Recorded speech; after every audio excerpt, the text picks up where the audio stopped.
Okay students, so welcome back to online classes of Heritage Public School.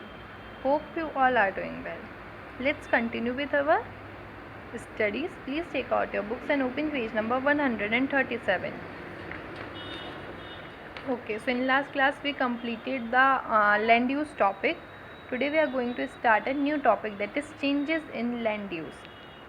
Land use में बहुत सारे changes आए, time to time बहुत सारे चेंजेस आए. वो क्या है? Since human being came into existence, जब से ह्यूमन बीइंग मैन एग्जिस्टेंस में आया है, they have been using land for various purposes. तो उसने लैंड को बहुत सारे पर्पजेस के लिए बहुत सारे तरीक़ों से यूज़ किया है. Early man was basically a food gatherer, but with the discovery of agriculture, they started cutting trees to clear land for agriculture. Early man basically क्या था? फूड गैदरर था, यानी कि फूड इकट्ठा करता था. वो कुछ बनाता नहीं था, प्रोड्यूस नहीं करता था, फूड गैदर था वो. ठीक है, लेकिन डिस्कवरी ऑफ एग्रीकल्चर के साथ, जैसे उन्होंने डिस्कवरी करी एग्रीकल्चर की, तो उन्होंने क्या किया? ट्रीज़ को कट डाउन करना स्टार्ट कर दिया, लैंड को क्लियर करना स्टार्ट कर दिया, ताकि वो एग्रीकल्चर कर सके. With the discovery of metal, अब मेटल की डिस्कवरी जब हुई, दे स्टार्टेड माइनिंग, उन्होंने माइनिंग स्टार्ट कर दी. And eventually with the development of science, और धीरे धीरे जैसे जैसे डेवलपमेंट हुआ साइंस और टेक्नोलॉजी का, man has change the use of land to fulfil the demands and the needs of growing population. Man ने यूज़ ऑफ लैंड को चेंज किया ताकि वो अपनी डिमांड्स को फुलफ़िल कर सके, और जो ग्रोइंग पॉपुलेशन की डिमांड्स है, नीड्स है, उनको फुलफ़िल कर सके. People are now using the cultivable land for industrial and residential purpose. और आज के टाइम पीपल जो है कल्टिवेबल लैंड को कैसे यूज़ कर रहा है? इंडस्ट्रियल और रेजिडेंशियल पर्पस के लिए. In urban areas land is used for various recreational purposes. Urban areas में, मतलब टाउन्स में, सिटीज़ में, लैंड जो है बहुत सारे रिक्रिएशनल पर्पसेस के लिए भी यूज़ करी जाती है. The changes in the land use also led to the degradation of land. जो चेंजेस हो रहे हैं लैंड यूज़ के, कि इतना ज़्यादा लैंड यूज़ चेंज हो गया है, पहले इसलिए किया जाता था, फिर इसलिए, तो इसकी वजह से जो लैंड का डिग्रेडेशन भी हो रहा है. It is also led to desertification, landslides, soil erosions, and this has become a threat to the environment. इसकी वजह से डेजर्टिफिकेशन, लैंडस्लाइड, सॉइल इरोजन, ये सब भी हो रहे हैं, जो कि हमारे इन्वायरमेंट के लिए एक ख़तरा है. नाउ कुछ फैक्टर्स हैं जो कि चेंज इन लैंड यूज़ के लिए रिस्पॉन्सिबल हैं, वो हम पढ़ते हैं. First, expanding agricultural areas. पहले तो एग्रीकल्चरल एरियाज़ एक्सपेंड हुए, इसलिए लैंड यूज़ चेंज हुआ. सेकंड है बिल्डिंग रेजिडेंशियल हाउसिंग कॉम्प्लेक्सेस. फिर बाद में क्या हुआ? बिल्डिंग्स वगैरह बनने लगी, हाउसिंग कॉम्प्लेक्सेस वगैरह बनने लगे, तो लैंड यूज़ चेंज हुआ. देन रॉड्स एंड डैम्स बनने लगे. देन कमर्शियल एरियाज़, जैसे कि मार्केट हो गए, स्कूल हो गए, हॉस्पिटल्स हो गए, ये सब बनने लगे, मॉल्स वगैरह. देन फिर फैक्ट्रीज़ एंड इंडस्ट्रीज सेटअप होने लगी, तो लैंड वहाँ यूज़ होने लगी. फिर रिक्रिएशनल एक्टिविटीज़, जैसे कि पार्क्स के लिए हमारी कुछ complexes, community centre, swimming pools, sport complexes etcetera, ये सब बनने लगे, तो वहाँ पर लैंड यूज़ चेंज हो गया. नाउ लैंडस्लाइड क्या होता है?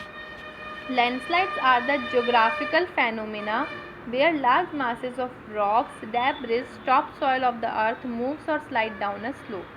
लैंडस्लाइड्स क्या होता है?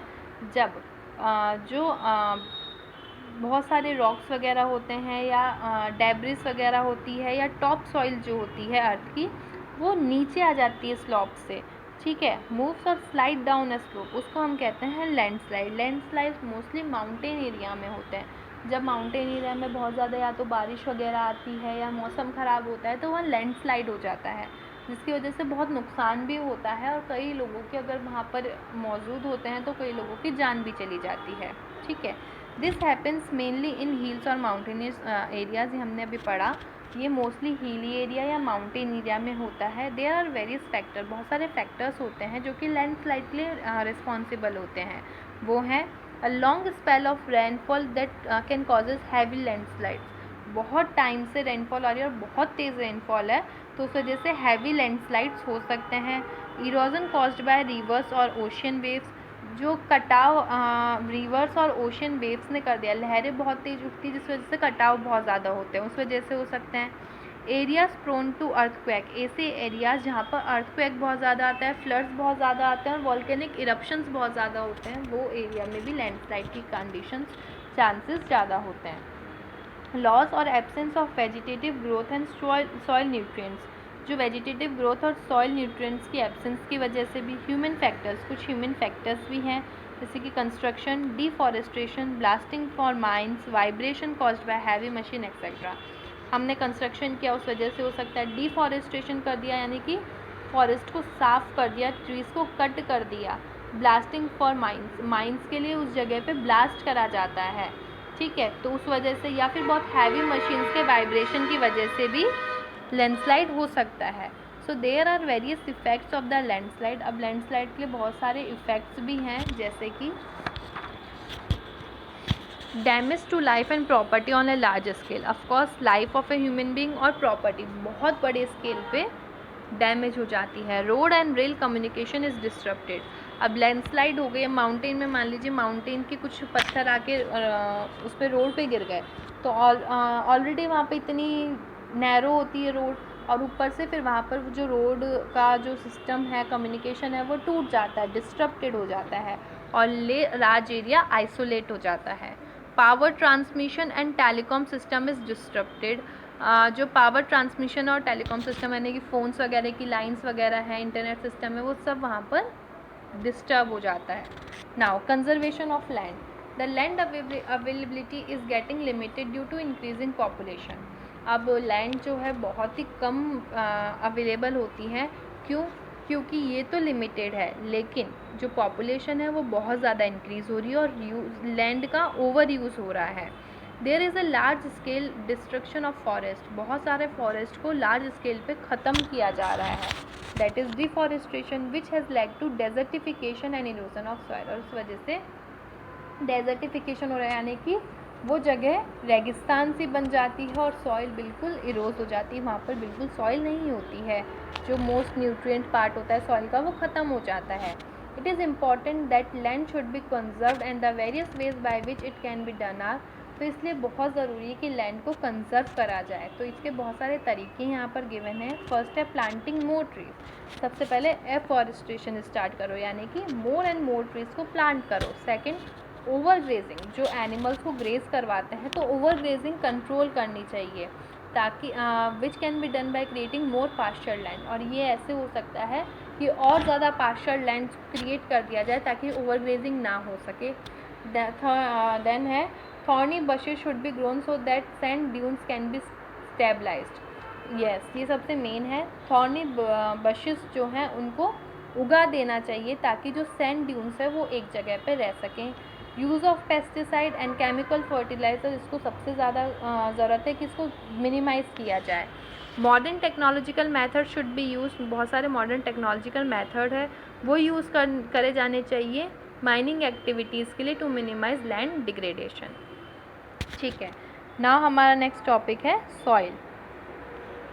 Soil is very important natural resource on the earth surface. Soil जो है सबसे ज़्यादा इंपॉर्टेंट नेचुरल रिसोर्स है अर्थ सरफेस का, which is important for all living organism. Of course अगर आज सॉइल है तो ही प्लांट्स ग्रो हो पाते हैं, तो ही क्रॉप्स ग्रो हो पाती है, ठीक है, तो ये इम्पॉर्टेंट पार्ट है, बहुत इंपॉर्टेंट है हर लिविंग ऑर्गेनिज्म के लिए।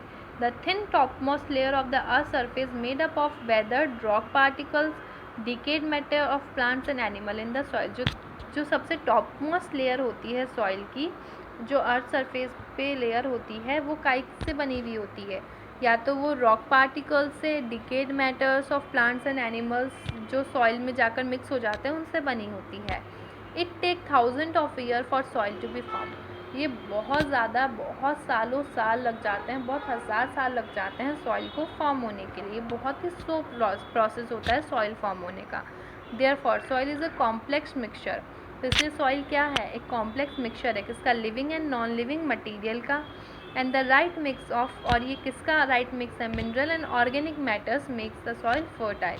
और अगर मिनरल और ऑर्गेनिक मैटर एक अच्छी मिक्स में हो और एक सही कंपोजिशन में हो तो वो सॉइल को और ज़्यादा फर्टाइल बना देते हैं।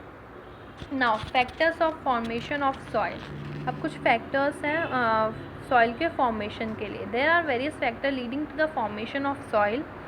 The various factors which lead to soil formation are topography, time taken for composition of soil formation, role of organic material, and these differ from place to place. ठीक है, कुछ various factor है जिसकी वजह से soil formation are topography, time taken for composition of soil formation, time लगता है soil composition होने में, फॉर्मेशन होने में, रोल ऑफ ऑर्गेनिक मटेरियल, उसमें कितना रोल है ऑर्गेनिक मटेरियल का, और ये सब चीज़ें प्लेस टू प्लेस डिफर करती हैं.